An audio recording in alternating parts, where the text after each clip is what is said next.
რა გამოწვევების წინაშე დგას ქართული მედია ანგარიში მედია ხმა მოამზადა. მისი პრეზენტაცია ამ წუთებში მიმდინარეობს. ორგანიზაციის მიერ შემუშავებულ დოკუმენტში ლაპარაკია ჟურნალისტების წინააღმდეგ ჩადენილ დანაშაულებზე. წლევანდელ კვლევაში პირველად გამოკვეთილია სამოქალაქო ჟურნალისტიკის როლი კრიზისულ სიტუაციებში.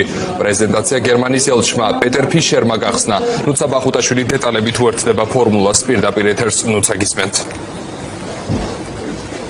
დიახ, გიორგი, აღნიშნული კვლევა ნაუმანის ფონდის მხარდაჭერით არის ჩატარებული. დღევანდელი კვლევის პრეზენტაციას ესწრება გერმანიის ელჩი საქართველოში პეტერ ფიშერიც. მან გახსნა სწორედ ეს პრეზენტაცია და ისაუბრა აღნიშნული კვლევისა და მედია პლურალური გარემოს მნიშვნელობასთან დაკავშირებით. მედიის წარმომადგენლებს გერმანიის ელჩთან ჰქონდა კითხვები სანქციებთან დაკავშირებით, რომლებიც შემოიღო გერმანიამ ქართული ოცნების მაღალჩინოსნების წინააღმდეგ. კერძოდ კი ეს არის ეხება ქვეყანაში შესვლის აკრძალვას. ელჩის განცხადებით ეს აკრძალვა შეეხო იმ პირებს, რომლებიც მშვიდობიანი დემონსტრანტების დარბევაში მონაწილეობდნენ.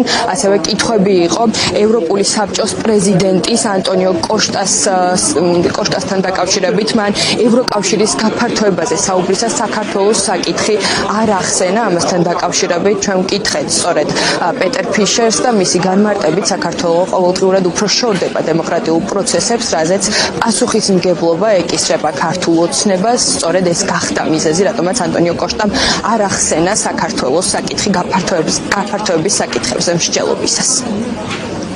I think there are some challenges. მედიისთვის არსებობს გამოწვევები, მაგრამ ეს ჩემი მოხსენება არ არის. ერთ-ერთი საკითხი, რაც გერმანიას აწუხებს, არის ის, რომ ჟურნალისტები არიან დაკავებული, დაშავებული და დაჯარიმებული. გერმანიამ გამოსცა სამოგზაურო აკრძალვები ზოგიერთ ოფიციალურ პირზე, რომლებიც პასუხისმგებლები არიან ადამიანების უფლებების დარღვევებზე დემონსტრანტების წინააღმდეგ. კვლევა მომზადებული არის 2024 წლის მედია გარემოს შეფასებაზე.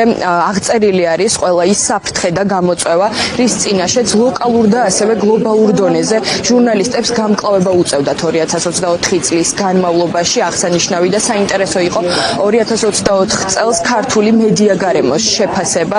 აღნიშნულ კვლევაში, როგორც განმარტავენ უფროსი მკვლევარები, მნიშვნელოვანი იყო იმ ძალადობრივი საფრთხეების გამოყოფა, რომლის წინაშეც ქართული ჟურნალისტები დგანან. ასევე მნიშვნელოვანი იყო ის ძალადობის ნორმალიზება, რაც წახალისებული არის ქართული ოცნების ეგრეთ წოდებული ხელისუფლების მხრიდან და სწორედ ამასთან დაკავშირებით კვლევაში გაცემული არის რეკომენდაციები, ის მნიშვნელოვანი რეკომენდაციები, რომელიც საჭირო იქნება იმისათვის, რომ ქართული მედია გარემო გაჯანსაღდეს.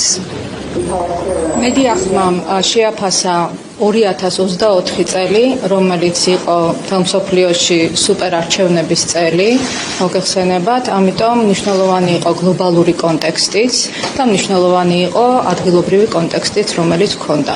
ზოგადად ჩვენი დაკვირვების საგანი არის ამ შემთხვევაში თავად ჟურნალისტები როგორ აღიქვავენ მედია გარემოს, რა საფრთხეებს ხედავენ და რა მხარდამჭერ მექანიზმებს ხედავენ. ყველაზე დიდი გამოწვევა, რაც ჟურნალისტებისთვის რჩება, ეს არის ფიზიკური ძალადობა და ეს არის დაუცველობა, რომელიც 2025 წელსაც ვარაუდობდნენ, რომ იქნებოდა და ჩვენ რეალურად დავინახეთ, რომ ესე არის.